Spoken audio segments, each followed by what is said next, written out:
Bapak Ibu, saat saya berkata shalom, saya mau mendengar orang-orang yang bersuka cita. Shalom.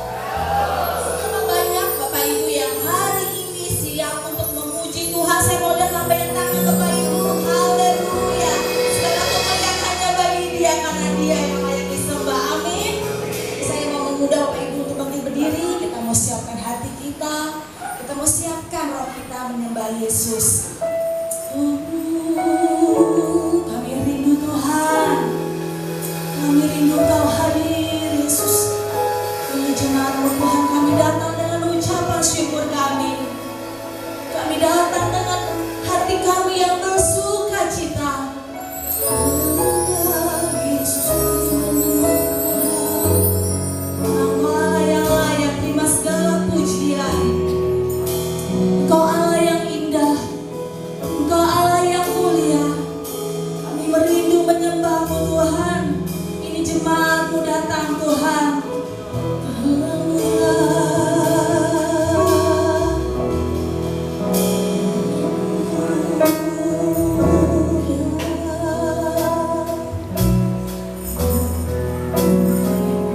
Yesus Tuhan, Engkau sungguh indah. Sungguh ya Yesus, ya Yesus, ya ajaib, ya mulia, ya agung, ya cinta Kau dan aku, ya cinta dan aku.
mudah bersuka cita memuji Tuhan. Kita mendekati mereka ya Bapak Ibu ya, supaya mereka tumbuh menjadi orang-orang yang kuat dalam Kristus. Saat ini kita akan mendengarkan firman Tuhan. Kita siapkan hati kita. Kita mau jadikan hati kita seperti hamba yang Tuhan inginkan. Haleluya. Haleluya. Yesus, kami mengucap syukur buat pagi hari ini Tuhan. Dan tiba saatnya Tuhan kami datang dengan hati kami yang rindu menjadi hati seperti Hana. Haleluya.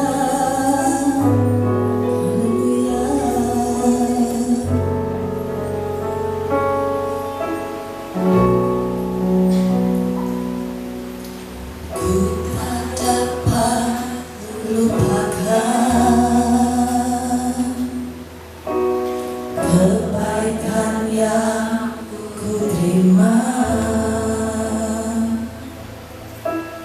pengorbananmu yang mulia, jadikan ku berharga. Kau tulus menerima aku apa adanya. Kekuatan kasih-Mu nyata memulihkan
dalam nama Bapa, Putra dan Roh Kudus.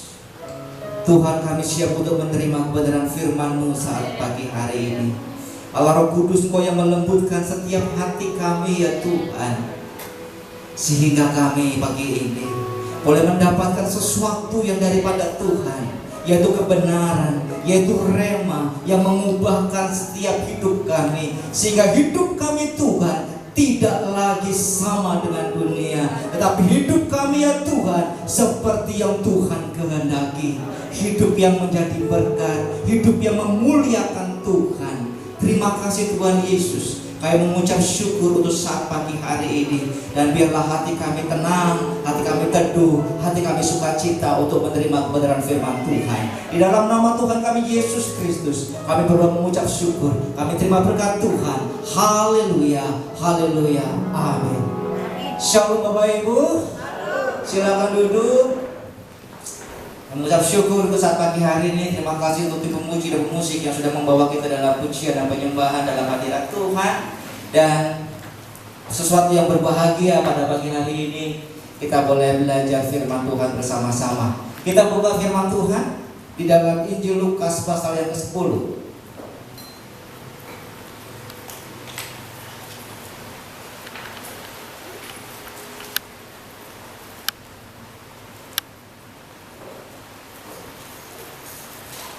Injil Lukas pasal yang ke-30, kita lihat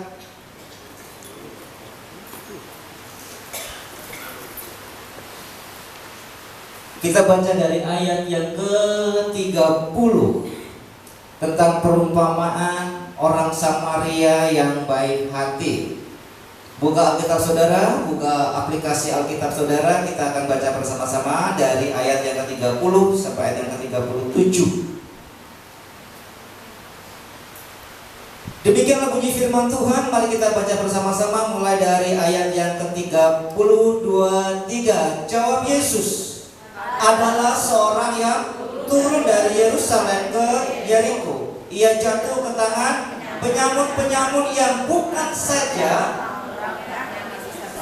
tetapi yang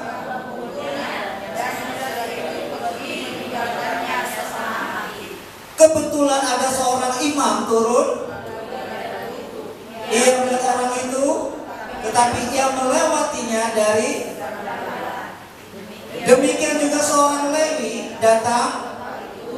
Ketika ia melihat orang itu, lalu datanglah seorang Samaria yang datang dalam perjalanan ke tempat itu, dan ketika ia melihat orang itu, tergeraklah hatinya oleh belas kasihan. Ia pergi kepadanya lalu membalut luka-lukanya. Sesudah ia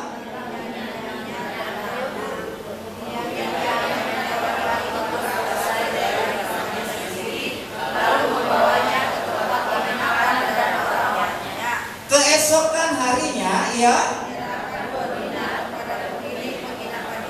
katanya, rawatlah dia, dan jika kau belanjakan lebih dari ini, aku akan menggantinya waktu aku kembali. Siapakah di antara ketiga orang ini menurut pendapatmu adalah sesama manusia dari orang yang jatuh ke tangan penyamun itu?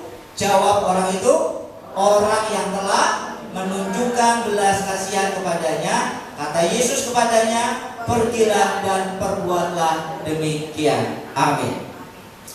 Oke, tema firman Tuhan kita adalah kasih dalam tindakan. Kasih dalam tindakan. Saya kasih subnya, bodoh amat bukan karakter anak Tuhan. Jadi kita hari ini belajar tentang kepedulian. Tuhan Yesus mengajar melalui orang Samaria yang baik hati. Sebuah perumpamaan tentang orang Samaria yang baik hati. Karena apa? Karena dua orang di depannya, dia melihat orang yang jatuh ke dalam tangan penyamun. Artinya melihat kesusahan orang lain, lalu dia bersikap apa? Bodoh amat.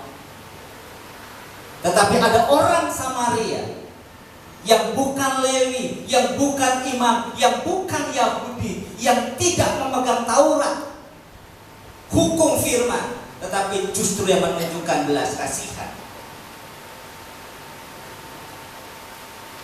Gambarannya seperti ini.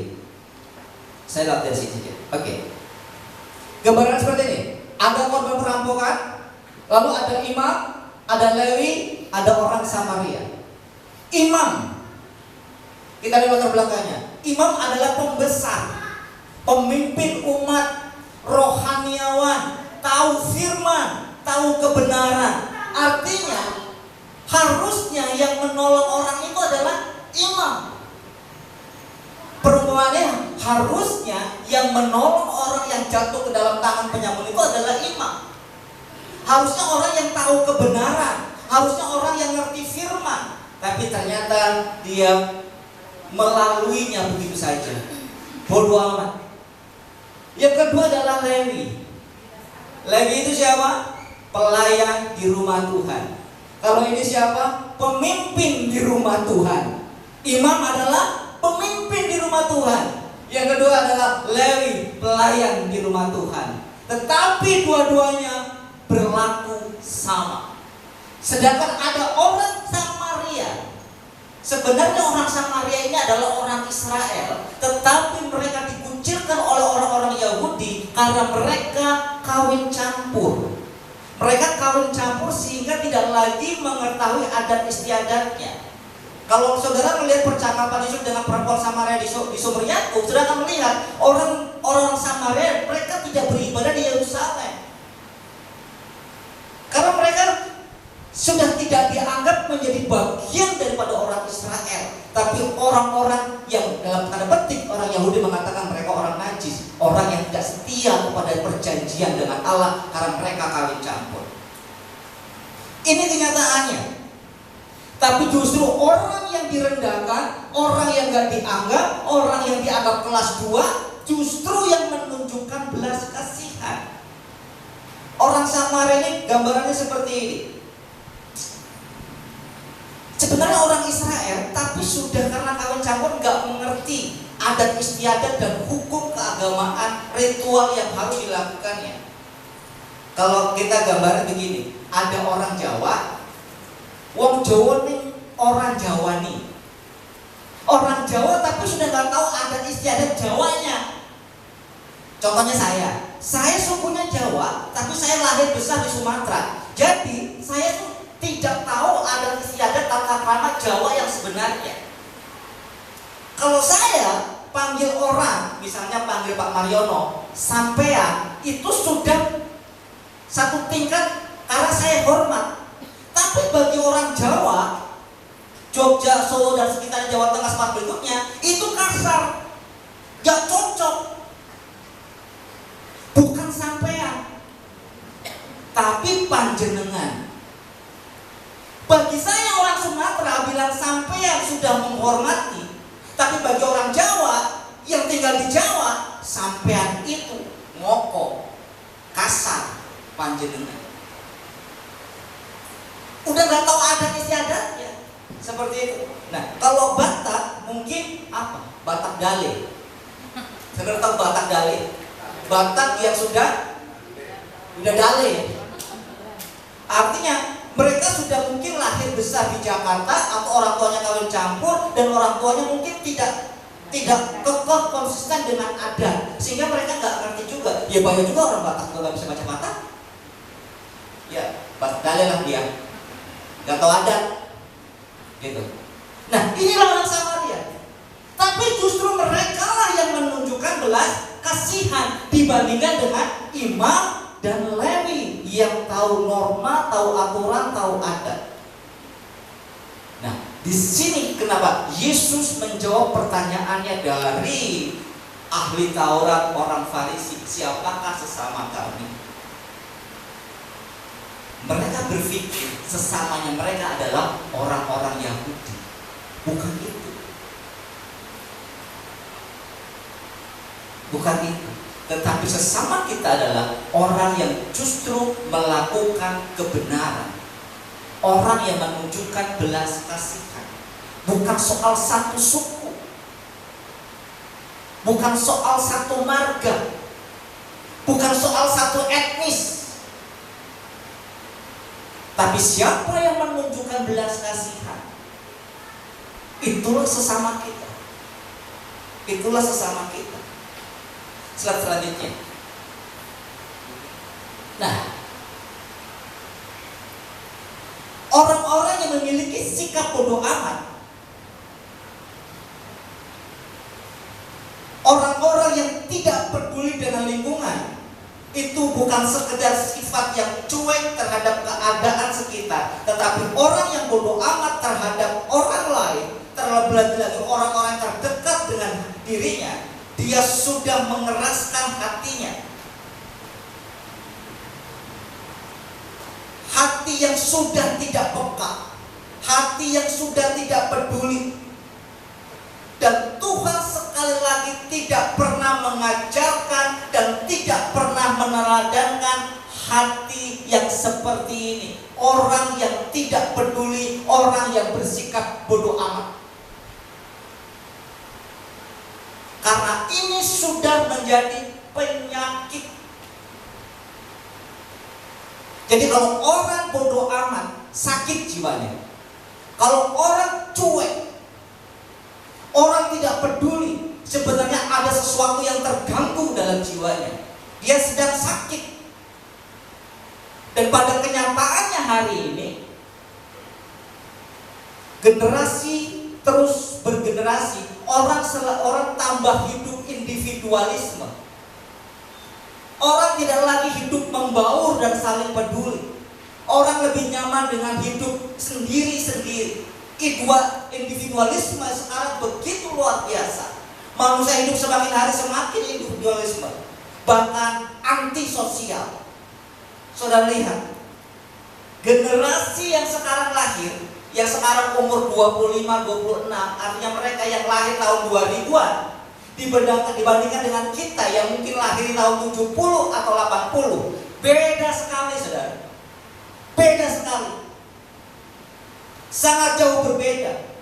Jujur, anak-anak sekarang, usia pemuda remaja, kepekaannya itu sangat rendah. Lebih tidak peduli, cuek dalam keadaan lingkungan sekitar. Inisiatifnya nggak ada. Saudara, yang tadi anak yang unyu-unyu, lucu-lucu kesaksian tadi itu cuma di gereja. Di rumah ngeselin, nggak peka, nggak peduli, cuek. Jujur saja, itu anak-anak yang ngeselin di rumah. Dibandingkan dengan kita dulu yang diajar dengan didikan metode VOC. Dulu kita yang dididik dengan didikan VOC, saudara. Ada mak, bapak, anaknya 8, gak pusing. Dibandingkan sekarang anakku cuma 2. Dulu emak bapak, saya aja deh. Dulu emak bapak pagi pergi ke sawah, pergi ke ladang, kita pergi sekolah. Pulang sekolah, mama pulang ladang, rumah bersih. Cucian diberesin, baju dicuci, baju dijemurin, rumah disapu. Sekarang tanya mamamu, sekarang gimana itu? Ada anak-anak yang inisiatifnya boro-boro inisiatif, disuruh aja nggak bergerak, udah nggak peduli, udah nggak ada kepekaannya. Aduh, kasihan ya mamaku udah kerja, kasihan ya bapakku udah kerja seharian, kasihan ya mereka kalau mereka pulang ke rumah masih harus mengerjakan pekerjaan rumah. Udahlah akulah yang nyapu, udah akulah yang ngepel, udahlah aku yang bawa kantong sampah ke depan. Perkara ngantong kantong sampah dari dalam dapur ke depan pun harus disuruh. Akulah yang ngosek kamar mandi. Devan, dengar, ngosek kamar mandi.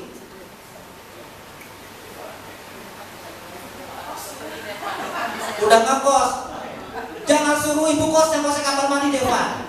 Karena di rumah biasanya mamanya yang ngosek kamar mandi. Nanti ke bawah tabiat itu ke kos. Ibu kos yang suruh ngosek kamar mandi. Cucian piring dari pagi sampai sore tidak berubah. Dipikir Tuhan Yesus yang tidak berubah, cucian piring juga tidak berubah, numpuk aja. Dengar Mika, sama aja. Oh sama aja dengan Tasya, oke. Mamanya udah nyuci, mamanya udah jemur, tinggal nyetrika doang. Enggak dilakuin tuh Tasya. Udah, pokoknya nyetrika yang mau dipakai besok. Iya. Segunung itu cucian, segunung itu setrikaan. Karena orang prinsipnya setrika aja yang besok mau dipakai. Ini kenyataannya hari ini. Anak-anak lebih tidak peduli dengan lingkungan, dengan keadaan, cuek aja. Cuek aja. Aduh, gimana ya? Jadi pertanyaannya, jadi harus bagaimana? Pertanyaan kita semua gitu kan? Jadi harus bagaimana? Apa yang harus kita lakukan sebagai pembelajaran sehingga kita tidak terjebak pada sikap hati yang tidak peduli?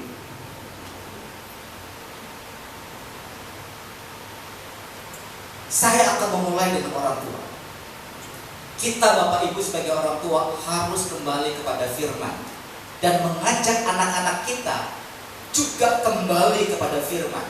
Ketika seisi rumah tangga kembali kepada firman, maka rumah tangga itu akan hidup dalam belas kasihan Allah yang saling peduli, saling merasakan, hidup saling, dan ego tidak mendapatkan tempat di rumah tangga itu.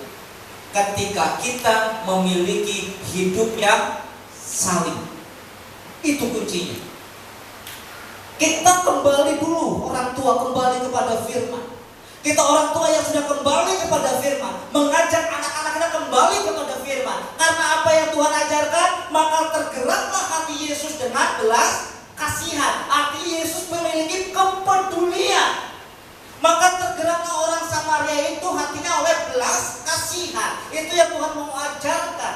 Kalau kita anak-anak memiliki belas kasihan, kasih kepada orang tua, maka pekerjaan rumah itu sesuatu yang tidak perlu diteriak-teriaki. Ada inisiatifnya. Kalau ada belas kasihan dalam rumah tangga, maka tidak ada suami yang direndahkan oleh istri. Dan tidak ada istri yang menjadi korban KDRT suami. Karena apa? Ada belas kasihan.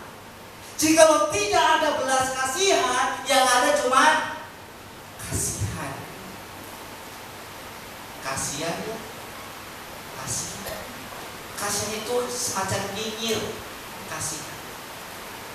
Melihat orang lain, kesusahan orang lain, kasihan ya, untung saya gak seperti dia. Satu level di atasnya itu memiliki empati. Kasihan naik titik empati. Artinya kita merasakan penderitaan orang lain. Aduh kasihan ya, kasihan dia. Dan ketika dia ngomong, dia curhat, dia bicara, kita merasakan betapa sakitnya, betapa remuknya hatinya. Lalu aku merasakan apa yang kamu merasa. Ada empati. Tapi kasihan naik satu step empati itu. Ketika kita merasa empati dengan orang lain, lalu kita bertindak menjadi solusi. Itulah belas kasihan. Belas kasihan adalah kasihan yang naik menjadi empati, yang naik menjadi tindakan dari yang disebut tadi kasihan dan empati itu. Tapi kalau orang cuma kasihan doang, lewat dia, kasihan dia lewat dia, kayaknya pekerjaan pelayanan lebih penting daripada ngurusin orang itu. Aku udah tungguin jemaatku. Si Ria itu kata, aku harus menyelesaikan pekerjaanku di rumah Tuhan. Aku harus latihan, aku harus atur sound system, aku harus nyusun kursi. Mungkin perkataannya Leli begitu. Aku harus menyalakan lampu-lampu dian. Mungkin itu. Ngapain aku harus buang-buang waktu untuk menolong orang itu? Lagian juga dia orang Samaria, misalnya, atau orang lain, atau nggak ada kaitannya dengan saya, yang kayak seperti itu, nggak ada untungnya. Nah di sini Bapak Ibu, tindakan belas kasih. Jadi anak-anak, kalau you kasihan dengan mamamu, dengan bapakmu, sekedar kasihan itu nggak ada artinya. Tapi kasihan lalu bertindak, itulah belas kasihan. Kasihan yang mamaku capek pulang malam, Aku urutinlah betisnya, gosok-gosoklah betisnya. Itu belas kasihan. Kasihannya suamiku pulang malam jam 10, jam 11 baru sampai rumah, mungkin capek nyetir, kakinya pegel. Sinilah gosokin pakai GPU biar anteng, tidurnya nyenyak. Itulah belas kasihan. Kalau bilang kasihannya suamiku pulang malam, jebret tidur kesek, itu bukan belas kasihan. Cuma kasihan suaminya pulang malam. Tapi ketika kamu pulang malam, kalau kamu mandi air dingin, kamu masuk angin. Gimana kalau aku masakin air hangat buat kamu mandi? Itulah belas kasihan. Aduh, kayak kamu di kantor capek banget ya, tegang-tegang ya, aduh keras-keras ya. Sini, papi urutin, sini, papi urutin, sini. Aku urutin mak, aku pijitin mak. Inilah tindakan belas kasihan. Seringkali kita harus sampai kepada tahap kasihan. Kalau ada belas kasihan dalam rumah tangga, bereslah rumah tanggamu. Pasti Tuhan Yesus yang menggarantinya. Kalau ada belas kasihan dalam rumah tanggamu, bereslah rumah tanggamu. Seringkali dalam rumah tangga yang ada bukan belas kasihan, tapi transaksional. Kacau.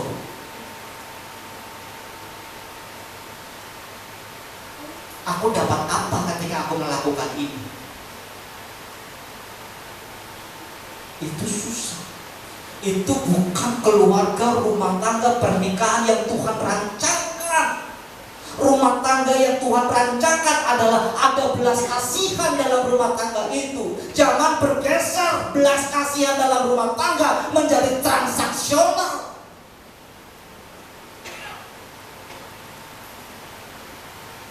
Celaka Pak, celaka Bu. Kalau suami istri sudah transaksional dalam rumah tangga, gua kasih apa, gua dapat apa. Lu mau dapat apa, lu harus kasih apa. Bukan seperti itu. Kalau rumah tangga sudah terjebak kepada transaksional, maka siap-siaplah bubar. Bubar. Pasti bubar. Karena apa? Dalam transaksional itu pikirannya adalah aku kasih apa, aku dapat apa. Sedangkan dalam rumah tangga gak seperti itu. Suami kasihilah istrimu seperti Kristus mengasihi jemaatnya. Kristus yang sudah mati.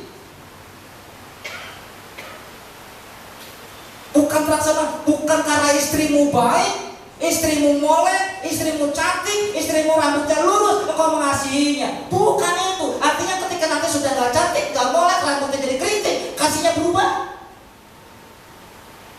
Sehat atau sakit, lagi siap sehat, diurus. Yang sehat, jalan-jalan sendiri, bisa grab sendiri. Orang lagi sehat, ketika lagi sakit, masa iya lagi sakit disuruh ke dokter sendiri?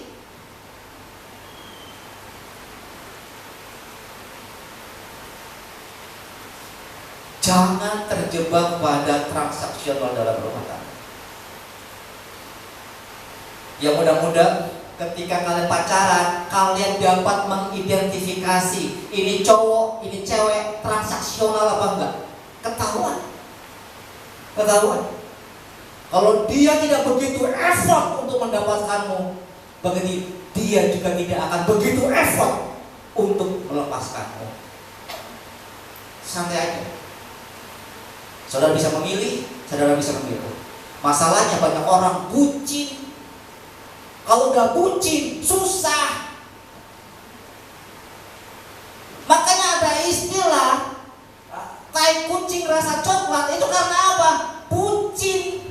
Harusnya ciptanya itu logis. Tai kucing ya tai kucing, untir-untir ya untir-untir, kue tambak ya kue tambak. Yang benar ya benar, yang salah ya salah. Jangan karena bucin semua yang salah jadi benar. Ya. Jadi begitu ya. Jadi apa jawabannya Bapak Ibu? Harus ada belas kasihan dalam rumah tanggamu. Harus ada belas kasihan dalam hidupmu. Harus suami istri kembali kepada firman dan mengajak anak-anak kembali kepada firman, belajar Yesus yang punya belas kasihan itu. Yesus itu gak transaksional loh kepada kita. Emang kita kasih apa ke Tuhan Yesus sehingga dia mau mati untuk kita selagi kita masih berdosa? Tidak ada. Tidak ada. Lanjut Bapak Ibu. Ya. Yang pertama, milikilah hati yang berbelas kasih seperti Yesus. Ketika melihat orang Samaria itu, tergeraklah hatinya oleh belas kasihan. Orang Samaria itu peka, Imam dan Lewi melihat tetapi tidak tergerak. Bagaimana orang itu tergerak ketika dia memiliki belas kasihan? Kenapa orang menjadi peka dengan orang lain? Karena ada belas kasihan, ada empatinya. Kalau orang tidak ada empatinya, nggak akan tergerak. Kalau orang tidak ada belas kasihannya dalam hidupnya, tidak tergerak. Kita lihat ayat pendukungnya. Kita lihat ayat berikutnya. Nah, kita baca satu-satu ya saudaraku. Kita baca Matius, Markus, Lukas. Kita semua Injil kita baca. Saya minta dulu dari Pak Iben deh. Pak Iben tolong bacain Matius 9 ayat 36. Belakangnya Pak Husin saya minta baca Markus 6 ayat 32. Saya minta Pak Anto untuk baca Lukas 7 ayat 13. Oke, silakan Pak Benget Matius 9. Matius 9 ayat 36 demikian mengatakan, melihat orang banyak itu tergeraklah hati Yesus oleh belas kasihan kepada mereka, karena mereka lelah dan berlantar seperti domba yang tidak bergembala. Amin. Tergeraklah hati Yesus oleh belas. Ini yang diteladankan. Pak Husin silakan Markus 6. Markus 6 ayat yang ke-34 dengan Tuhan. Ketika Yesus mendarat, ia melihat sejumlah besar orang banyak, maka tergeraklah hatinya oleh belas kasihan kepada mereka, karena mereka seperti domba yang tidak mempunyai gembala. Lalu mulailah ia mengajarkan banyak kepada mereka. Pak Anto Lukas 7 ayat 13. Lukas 7 ayat 13 terjemahan Baru 2. Demikian firman-Nya, ketika Tuhan melihat janda itu, tergeraklah hatinya oleh belas kasihan, lalu ia berkata kepadanya, jangan menangis. Amin. Amin. Tergeraklah Yesus oleh belas kasihan. Kita lihat Yesaya 54 ayat 10. Pak Joni, silakan. Kita lihat Yesaya 54 ayat 10. Ibu Natalis nanti kita baca Kolose 3 ayat 12. Efesus 4 ayat 32. Ibu Sari dari depan. Efesus 4 ayat 32 Bu Sari. Dari Pak Joni, Yesaya 54 ayat 10.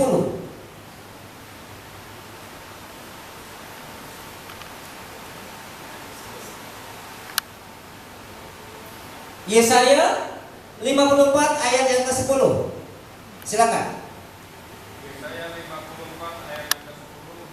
Sebab biarpun gunung-gunung beranjak dan bukit-bukit bergoyang, tetapi kasih setiaku tidak akan beranjak daripadamu, dan perjanjian damaiku tidak akan bergoyang. Firman Tuhan yang mengasihani engkau. Amin. Bu Natalis, kalau 3 ayat 12. Kolose 3 ayat 12 berbunyi firman Tuhan, karena itu sebagai orang-orang pilihan Allah yang dikuduskan dan dikasihinya, kenakanlah belas kasihan, Amin. kemurahan, kerendahan hati, kelemah lembutan, dan kesabaran. Amin. Terima kasih. Efesus 4 ayat 34 Bu Sari. Demikian firman Tuhan, tetapi hendaklah kamu ramah seorang terhadap yang lain, penuh kasih mesra dan saling mengampuni, sebagaimana Allah di dalam Kristus telah mengampuni kamu. Amin. Dari semua ini Tuhan sedang mengajarkan satu. Mari kita peduli dengan sesama kita, peduli dengan orang lain. Ada belas kasihan yang kita miliki. Dari perumpamaan ini Tuhan Yesus mengambil gambaran seorang Samaria yang peduli, yang berbelas kasih terhadap kesusahan dan penderitaan orang lain, sebagai sindiran kepada mereka yang menganggap diri lebih unggul, lebih hebat, lebih terhormat dari orang lain, baik secara statusnya sebagai orang Yahudi maupun secara keagamaannya. Karena sebagai pemimpin rohani, mereka sendiri merasa paling hebat, dan itu adalah jahat. Merasa diri paling hebat itu jahat, dan itu penyakit.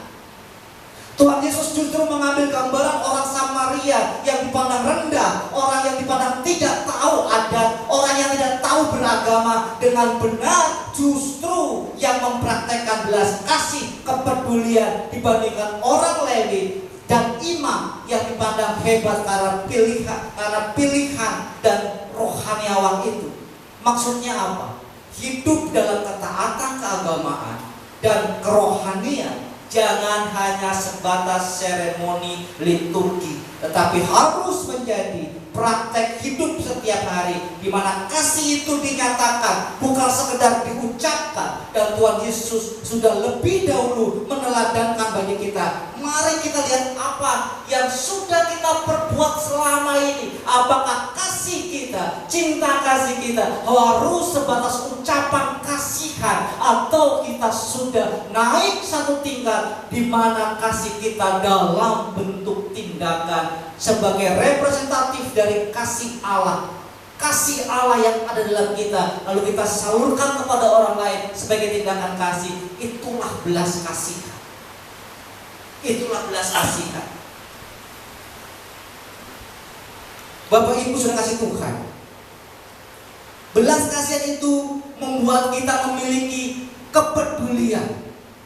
Bukan sekadar berkata kasihan, tapi tidak berbuat apa-apa.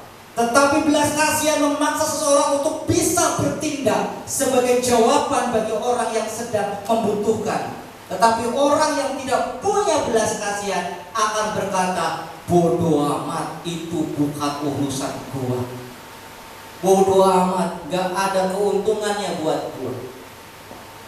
Bapak Ibu, dari belas kasihan ini Tuhan mau bilang pada kita bahwa hidupmu bukan hanya untuk dirimu saja, tetapi hidupmu harus menjadi berkat juga untuk orang lain. Itulah hidup anak-anak Tuhan, itulah hidup jemaat mula-mula, itulah hidup yang diharapkan dari setiap kita. Dan inilah berkat Tuhan bagi orang-orang yang memiliki belas kasihan dalam hidupnya, yaitu anugerah dan penyertaan Tuhan. Dan berkat Tuhan tidak pernah berhenti dalam hidup, karena engkau tidak lagi hidup untuk dirimu sendiri. Luar biasa. Ada orang yang hidup tidak hanya untuk dirinya sendiri. Gak mungkin Tuhan gak lihat, gak mungkin Tuhan gak perhatikan, gak mungkin Tuhan gak berkati hidupnya. Sedangkan hidupnya saja bukan untuk dirinya sendiri.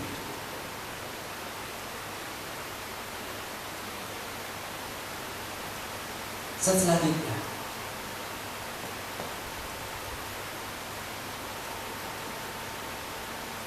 yang kedua, apa? Setelah kita memiliki belas kasihan dalam hidup kita, yang kedua kita miliki adalah kepedulian dinyatakan. Dari ayat yang 34, ia membasuh muka-mukanya, menyiramnya dengan minyak dan anggur, menaikkan orang itu ke atas keledainya sendiri. Kasih itu berhenti di perasaan, tetapi diwujudkan dalam tindakan nyata. Kasih tidak berhenti di perasaan, tetapi diwujudkan dalam tindakan nyata. 1 Yohanes 3 ayat 18, anak-anakku, marilah kita mengasihi bukan dengan perkataan atau dengan lidah, tetapi dengan perbuatan dan dalam kebenaran.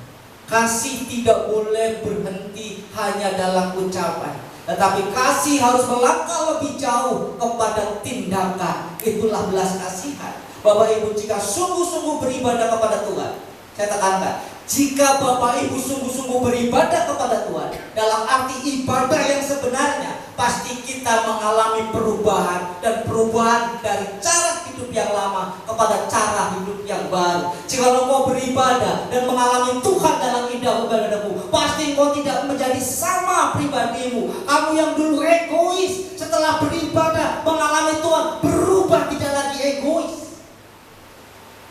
Dulu saudara yang mementingkan diri sendiri, semua serba aku. Ketika kau beribadah dengan sungguh-sungguh, kau mengalami Tuhan dengan sungguh-sungguh, saudara pasti akan berubah. Sekarang semuanya bukan soal egosentris kita, tapi harus teosentris. Apa yang Tuhan mau, apa yang berkenan bagi Tuhan. Itu yang aku mau lakukan. Aku tidak lagi mau hidup untuk diriku sendiri, tapi aku mau peduli. Peduli terhadap orang tuaku, peduli untuk anak-anakku, peduli untuk adikku, peduli untuk kakakku, peduli untuk ponakanku, peduli untuk saudaraku, peduli untuk tetanggaku, peduli di mana kita tinggal. Jangan menjadi orang yang antisosial di mana kita tinggal. Bukan anak Tuhan seperti itu. Anak Tuhan adalah membagikan kasih-Nya. Kalau saudara baca Alkitab, setiap orang yang bertemu dengan Tuhan Yesus pasti hidupnya berubah. Maka tanda orang bertemu dengan Tuhan adalah dalam ibadah adalah hidupnya berubah. Jikalau hari ini saudara sudah beribadah di sini 15 tahun, 20 tahun, saudara tidak berubah, berarti saudara tidak bertemu dengan Tuhan dalam ibadahmu. Karena setiap orang yang bertemu dengan Tuhan berubah hidupnya. Kalau kita tidak berubah hidup kita, sedang kita sudah beribadah berpuluh-puluh tahun, belasan tahun di sini, sebenarnya kita hanya seremoni liturgi. Kita tidak benar-benar beribadah. Ibadah yang benar adalah ketika kau mengalami Tuhan, mengalami perjumpaan secara pribadi dengan Tuhan. Pribadi Tuhan itu yang mengubahkan hidup kita sehingga kita berubah. Kalau hidup kita sama saja, jangan-jangan dalam ibadah kita tidak pernah mengalami Tuhan.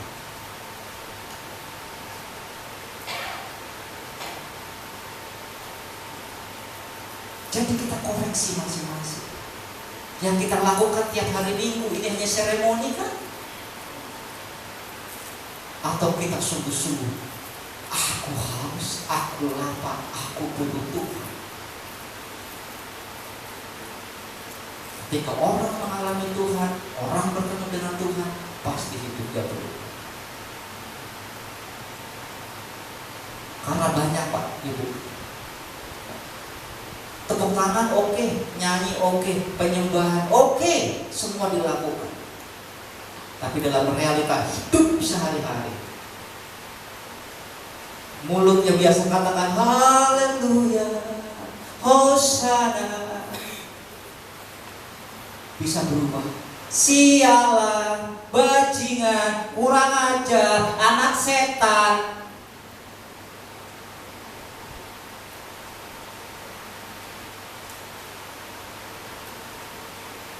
Kualitas seperti ini.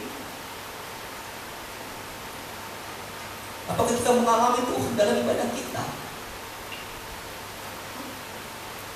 Taitlah semua. Kalau sudah lagi kesal gitu kan, semoga di kamar tidak ada seperti itu.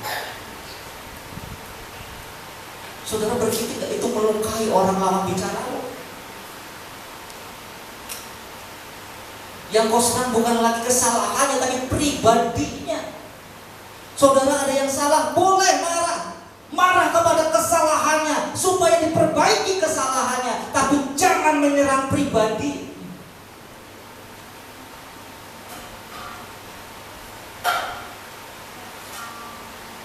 Dalam hal ini, perubahan apa yang Tuhan kehendaki dalam hidupmu? Tuhan mau dalam hati kita ada belas kasih, rasa peduli dengan sesama kita. Tuhan kehendaki ada belas kasihan dalam hidupmu. Engkau peduli dengan orang-orang di sekitarmu, dengan kesusahan orang, dengan penderitaan orang, dengan kemalangan orang.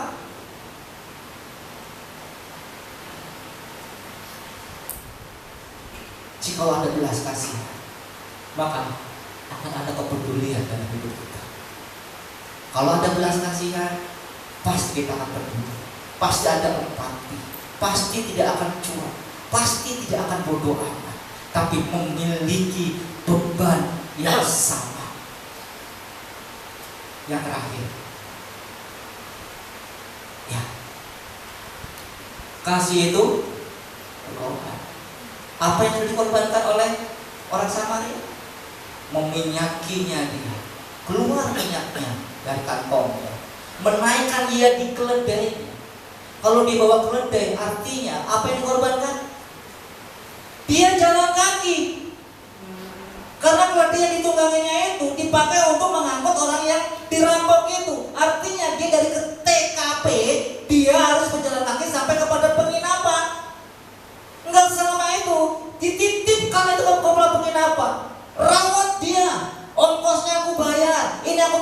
uangnya. Jika lebih daripada ini, aku akan kembali dan aku akan membayarnya.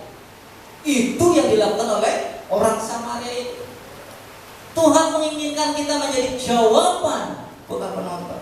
Lewi penonton, imam itu penonton, hanya nontonin kesusahan orang lain.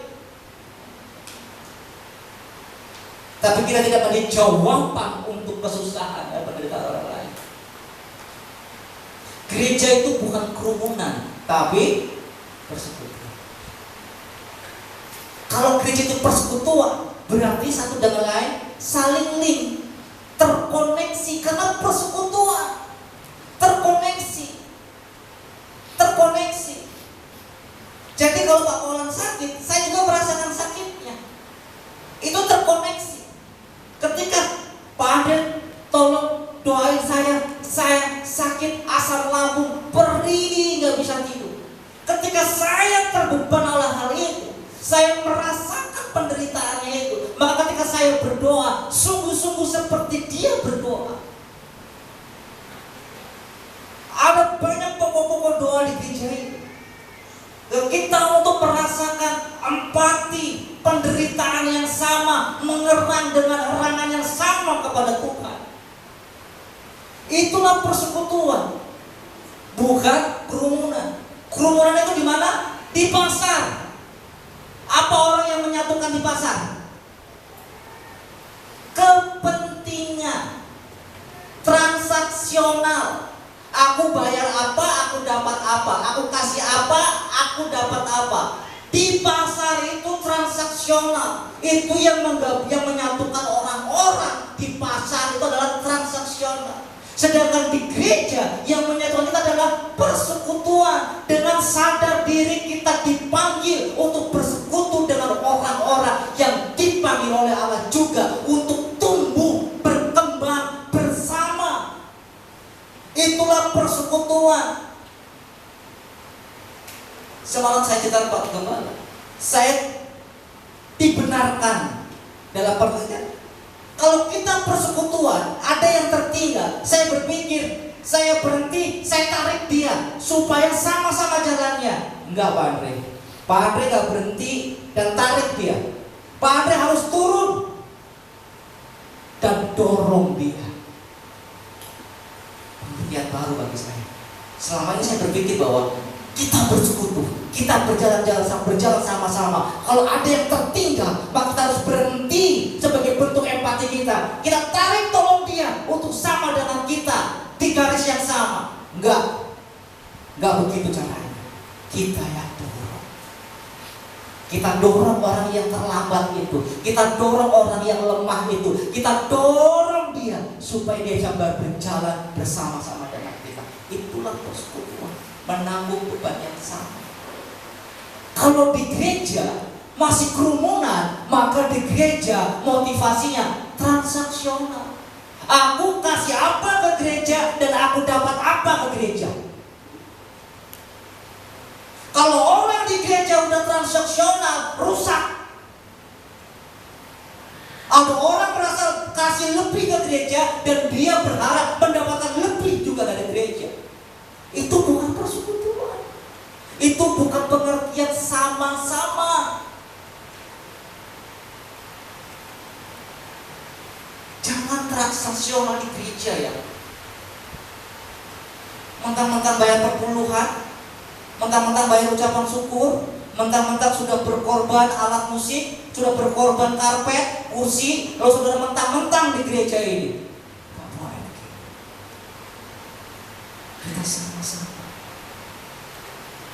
Yang punya lebih, kasih lebih. Yang punya sedikit, kasih sedikit. Sama-sama. Selalu Tuhan mengatakan, aku gak melihat muka, tapi aku melihat hati. Buat apa kita kasih lebih, motivasinya rusak.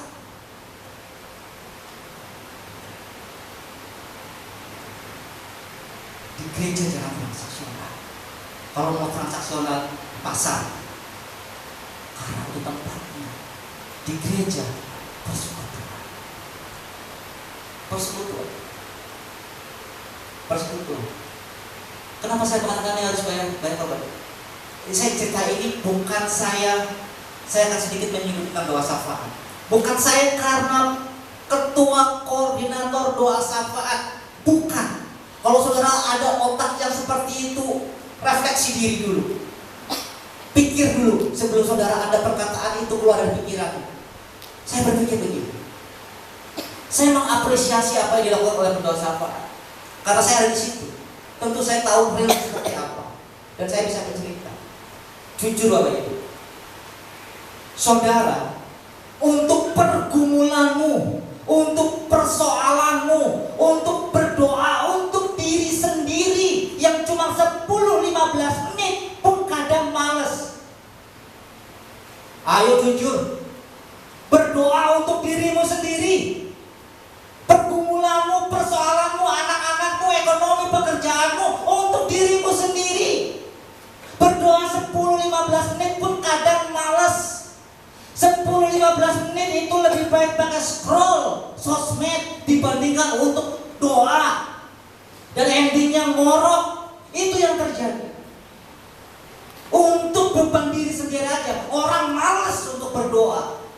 Tapi ada beberapa orang yang terbeban, bukan untuk pokok doanya sendiri, tapi terbeban mendoakan orang lain. Hebat. Ada orang berdoa untuk dirinya sendiri aja males. 10 menit, 15 menit males untuk dirinya sendiri. Ini ada orang-orang yang punya beban mendoakan pergumulannya orang. Enggak cuma mendoakan pergumulan orang, mereka buang waktu. Mereka korban waktu. Jam 7 harusnya pulang, jam 8 sampai rumah kumpul dengan keluarga. Jam 7 pulang dari kantor sampai ke gereja, nggak ketemu keluarga dulu.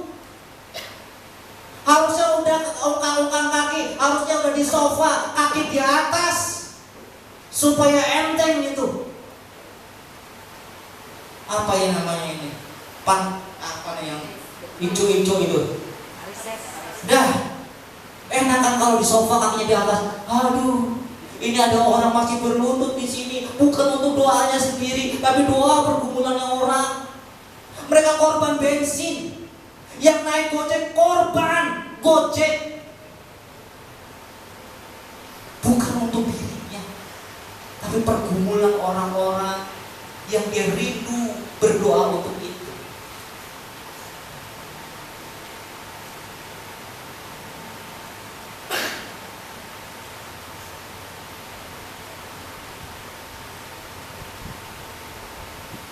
Hidup kita akan mengalami perubahan jika kita mengalami Tuhan dalam setiap aktivitas rohani kita, yang mendorong kita bertobat tiap hari, sehingga hidup yang bertobat itu terpraktekkan dalam hidup setiap hari kita. Dan itu yang Tuhan lihat. Hidup dengan hati yang penuh belas kasihan. Bapak Ibu dengar baik. Hidup dengan hati yang penuh belas kasihan. Dan disitulah kita menjadi alat pekerjaan Tuhan yang efektif. Ketika engkau memiliki belas kasihan dalam hidupmu, maka satu fase dalam hidupmu itu sudah selesai. Konflik-konflik tidak akan terjadi, atau mungkin terjadi, tapi tidak akan merusak jikalau ada belas kasihan dalam hidupmu.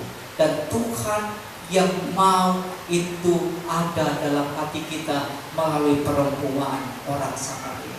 Jangan cuma beragama, jangan cuma seremoni ibadah, tapi prakteklah hidup yang rohani di rumah, di kehidupan kita masing-masing.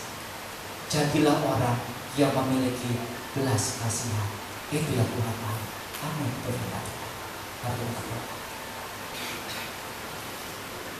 Tuhan, kami sudah mendengarkan firman dari perempuan Samaria. Tuhan, tolong kami. Tuhan, kami tidak peduli dengan lingkungan keadaan sekitar. Mendorong kami ya Tuhan, mendorong kami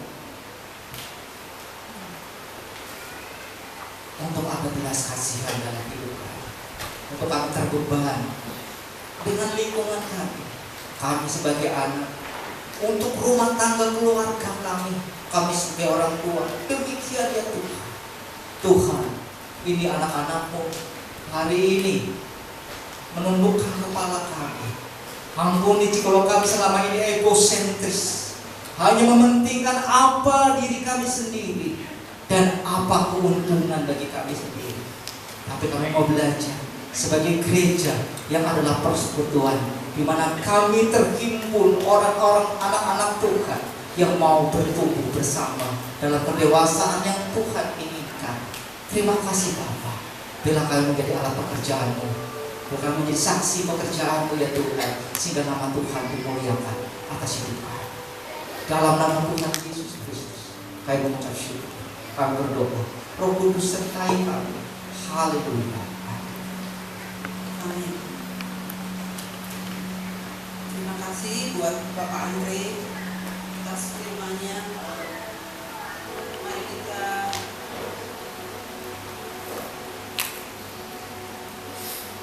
ambil waktu untuk dekat dengan Tuhan. Mari kita satu di dalam doa dan mempersembahkan persembahan kita. Mari Bapak Ibu kita satu di dalam doa.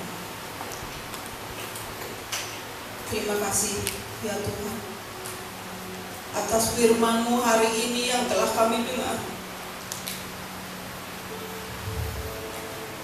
Untuk kami belajar memiliki hati yang belas kasihan, sehingga kami tidak menjadi orang yang tidak bodoh amat, namun kami juga memiliki kasih yang berkorban.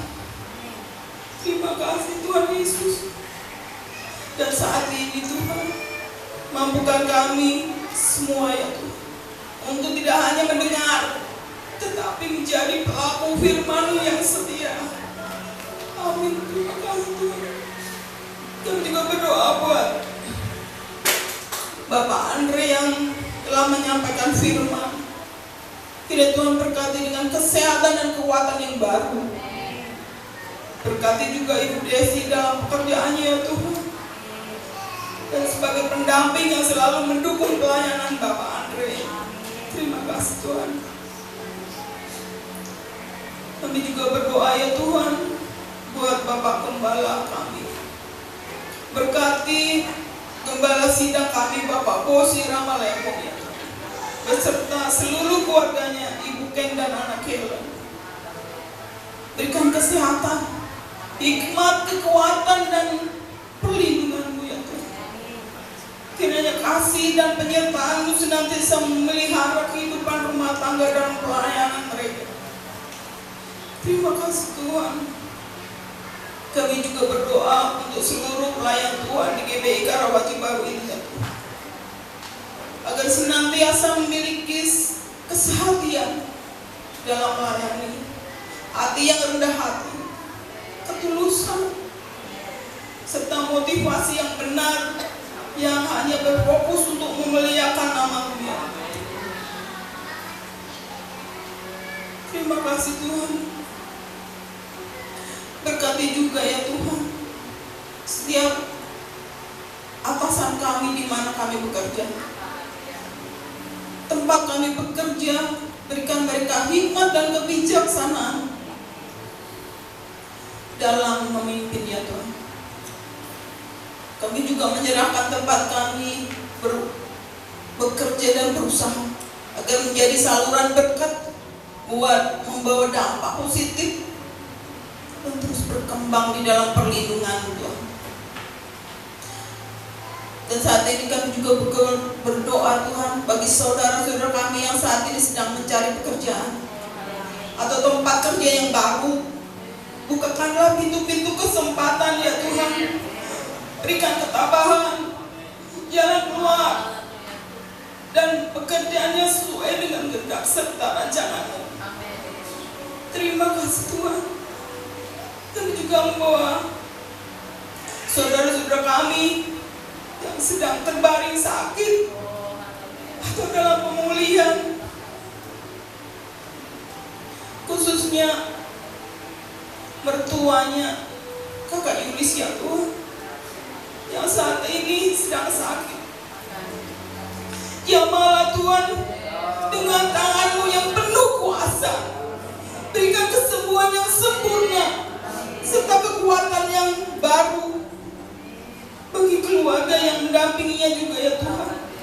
Kami percaya Tuhan, Kau berkati, dan hari ini terjadi kesembuhan di dalam nama Yesus. Kami percaya ya Tuhan, ada tiada yang mustahil bagi-Mu Tuhan. Terima kasih Tuhan. Kami juga berdoa buat kehidupan para orang tua kami dan lansia di tengah-tengah kami ya Tuhan.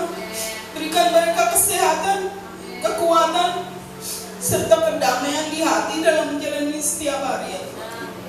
Biarlah mereka senantiasa merasakan kasih sayang-Mu, penghiburan-Mu, dan sukacita yang melimpah di dalam kehidupannya. Kami juga berdoa ya Tuhan buat anak sekolah minggu. Kami menyerahkan seluruh anak-anak sekolah minggu dalam tangan-Mu Tuhan. Berikanlah mereka pertumbuhan yang baik, tubuh yang sehat, dan hati yang takut akan Tuhan. Karuniakanlah hikmat serta kecerdasan dalam pendidikan mereka, agar mereka tumbuh menjadi anak-anak yang taat, penuh kasih, dan membawa terang dimanapun mereka berada. Kami juga berdoa Tuhan buat keluarga GBI Kerabat Baru ini ya Tuhan. Hari Tuhan berkati seluruh jemaat dan keluarga GBI Kerabat Baru ini. Kiranya damai, kesejahteraan, kerukunan, dan kasih Kristus senantiasa memerintah di dalam setiap rumah tangga ini ya Tuhan. Terima kasih Tuhan. Dan kami berdoa juga buat bangsa dan negara kami ya Tuhan. Kami berdoa untuk bangsa ini, bangsa Indonesia. Berikan hikmat pada para pemimpin bangsa ini ya Tuhan. Kiranya Tuhan jaga stabilitas politik serta hadirkan keamanan dan kedamaian di dalam seluruh pelosok negeri ini ya Tuhan.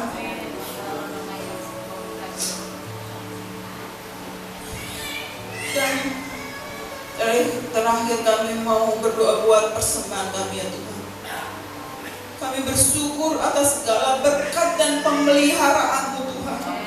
Hari ini kami menyerahkan persembahan ucapan syukur kami di hadapan-Mu. Kami juga mengembalikan bagian yang menjadi hak-Mu melalui perpuluhan ini Tuhan. Ajarlah kami untuk selalu setia dan percaya pada pemeliharaan-Mu Tuhan. Kuduskan dan pakailah persembahan ini untuk pekerjaan pelayanan gereja-Mu ya Tuhan. Dan membantu sesama kami khususnya di GBI Kerabat Baru Tuhan. Berkatilah setiap kami yang memberi dengan kerelaan hati. Di dalam nama Yesus Kristus kami telah berdoa dan mengucap syukur. Haleluya. Amin.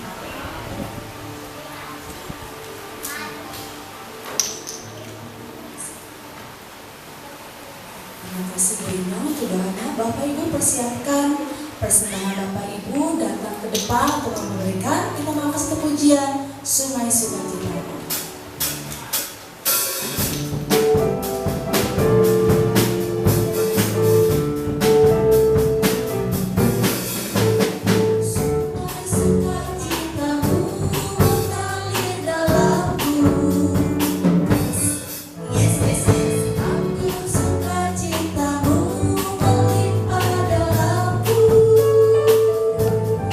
Bulan hari dan bersumpah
Puji Tuhan, kiranya firman Tuhan yang saudara dengar membuat saudara makin yakin bahwa Tuhan Yesus menyertai saudara. Terima kasih atas persembahan yang saudara berikan. Saya akan sedikit memberi penguatan supaya saudara hidup ini jadi lebih menyenangkan. Saudara, saya yakin saudara semua ingin menjadi seorang Samaria menolong. Amin. Amin. Makanya minta uang yang banyak sama Tuhan. Tuhan berkati saya supaya saya bisa nolong. Amin. Berkat, minta. Harta benda minta ke Tuhan. Minta supaya bisa menolong orang. Supaya saya jangan minta berkat, minta uang yang banyak supaya untuk habis diri sendiri. Enggak akan dikasih. Tapi untuk menolong orang, Tuhan akan kasih. Amin. Itu yang pertama. Saya yakin juga saudara akan ingin seperti orang Samaria. Tapi saya juga akan melarang saudara untuk menjadi orang yang sudah dirampok. Jadi ketemu orang pasti kirain, aku gue lagi apes nih, aku gue lagi kasihan ini. Orang mau dekat nggak sama saudara? Enggak ya? Derita boleh ada, kesakitan boleh ada, masalah boleh ada, bawa itu ke Tuhan. Pas ketemu orang lain, saudara cerita aku kasih Tuhan. Amin. Tuh. Jadi kalau ketemu orang, ceritanya apes lah, inilah. Akhirnya orang lain tanya, kamu nih pengikut Kristus bukan sih? Pengikut Kristus, dia akan bawa sakit penyakitnya, dia akan bawa deritanya ke Tuhan. Pas orang lain ketemu dia akan cerita bagaimana Tuhan memberikan, bagaimana Tuhan menyertai, bagaimana Tuhan memberkati. Amin. Amin. Bawa firman Tuhan yang saudara dengar pada hari ini. Punya hati belas kasihan, bukan hanya kasihan. Siapa yang di sini kalau mencintai seseorang cuma hanya dikasihani? Kenapa kamu terima dia jadi suamimu atau istrimu? Kasihan gua, aku amat itu hidup kayak gitu. Jangan ya. Nggak ada tuh namanya kita mencintai berumah tangga dengan modal kasihan, nggak ada. Ya. Harus dengan saling mengasihi satu sama lain. Amin. Ya, amin. Kasihan gua, kenapa? Habis dia deketin saya mulu, gitu kan? Juga kasihan juga sih ya. Sama-sama kasihan, bukan belas kasihan ya. Amin ya. Bawa firman Tuhan sama-sama ya. Jangan kayak itu ya, kejadian baru-baru ini ya, yang rame mirip empati. Mirip empati itu bukan yang nggak punya empati, tapi empatinya min. Ya saya udah bilang, kalau tidak ada empati ya kayak orang Lewi sama orang imam itu, dia cuma lihat doang, terus cabut, dia lihat. Tapi kalau dia nggak cuma lewat, cuma nggak diemin, tapi dia maki-maki. Lu sih sampai suruh lewat sini sendirian, udah apes malah jatuhin. Terus salah lu sendiri, kenapa lu ini nolong kagak malah dijatuhin, tuh namanya empati. Mendingan diem aja deh. Ya. Melengos aja dah. Gitu ya. Udah nggak bantu, mulutnya pedes, nggak pakai karet, pakai lakban itu pasti. Kalau beli, boleh ya, amin. Nah, puji Tuhan. Bapak Ibu, minggu depan tanggal 16 kita akan sama-sama di tempat ini untuk menyambut hari besar negara kita, ya. Pakai pakaian 17-an untuk menyambut 17-an. Merah putih kayak bendera. Ada yang, Pak saya mau bawa ini Pak, bambu runcing bawa. Saya punya senapan Pak, saya mau perang nggak bawa. Pokoknya sukacita sama-sama kita senang-senang dengan apa yang saudara punya, kita sama-sama di tempat ini. Amin. Setelah itu kode dress code-nya ya. Dress code-nya pahlawan, ada yang mau pakai palang merah. Gunakan itu semuanya untuk menyenangkan hari Tuhan. Setelah itu, Bapak Ibu, sekolah minggu juga mengadakan 17-an. Setelah ibadah jam 10 sampai jam 12, di mana di GOR. GOR-nya ada di Danau Limboto, 50 meter dari depan. Itu ada GOR. Nah, kita Bapak Ibu bisa lihat, Bapak Ibu bisa dukung anak-anak yang mengikuti lomba, ya. Syaratnya anak-anak yang mengikuti lomba bawa sepatu olahraga, ya, nggak boleh nyeker, jangan malu-malu nyeker, ya. Karena kita sewa di sana, kalau anaknya belum bisa, pipisnya belum bisa dikontrol, usahain bawa pampers, ya. Ya namanya anak-anak jangan, udah bebas lah pipis sembarang, enggak ya. Anak-anak yang masih pakai pampers supaya enggak ini, karena kita sewa bagus ya. Tempat olahraga, tempat badminton, tapi kita izin buat 17-an. Kenapa tidak di sini? Ya di sini yang dipakai sama ada ibadah, jadi kita sewa di GOR depan 50 meter dari sini. Saudara bisa datang, saudara bisa lihat sama-sama, kita dukung anak-anak kita untuk lomba bersama. Yang bisa saya sampaikan, dan kita juga dukung, nanti ada dari SLG akan mencari dana untuk ibadah Natal mereka, ya. Puji Tuhan, mereka punya inisiatif. Saya sebagai gembala akan dukung terus. Mereka minta kita doakan ya supaya dapat pembicara-pembicara yang baik untuk mereka terima dalam kehidupan mereka hari-hari. Pembawa firman, saksi-saksi yang mengenal Tuhan Yesus, ya, kita dukung mereka dalam bertumbuh dalam iman. Dan saya juga ucapkan terima kasih bagi yang baru pertama kali hadir di tempat ini. Saya ucapkan selamat hari Minggu, Tuhan Yesus memberkati dan nama Tuhan dimuliakan dengan kehadiran saudara. Puji Tuhan itu yang bisa sampaikan, dan kita akan pulang ke rumah kita masing-masing. Kita bangkit berdiri. Kita naikkan pujian. Betapa hatiku berterima kasih Yesus. Kau mengasihiku, kau memilih. Haleluya, syukur, terima kasih Tuhan. Mari kita naikkan pujian ini bersama-sama. Betapa hatiku, terima kasih Tuhan. Berterima kasih Yesus. Kau mengasihiku, kau memilikiku, kau mengasihiku. Haleluya. Kau memilikiku. Hanya ini Tuhan persembahanku. Hanya ini Tuhan persembahanku. Segenap hidupku, jiwa dan ragaku, sebab tak ku miliki harta kekayaan yang cukup berarti untuk persembahkan. Hanya ini Tuhan permohonanku. Terimalah Tuhan persembahanku. Pakailah hidupku sebagai Allahmu seluruh hidupku. Mari kita mengucap syukur pada Tuhan, kita mau berterima kasih pada Tuhan. Betapa Bapa kami yang di surga, terima kasih atas kebenaran firman-Mu yang disampaikan oleh Bapak Andre. Tuhan akan membuat kami punya hati yang belas kasihan seperti Tuhan Yesus berbelas kasihan kepada kami.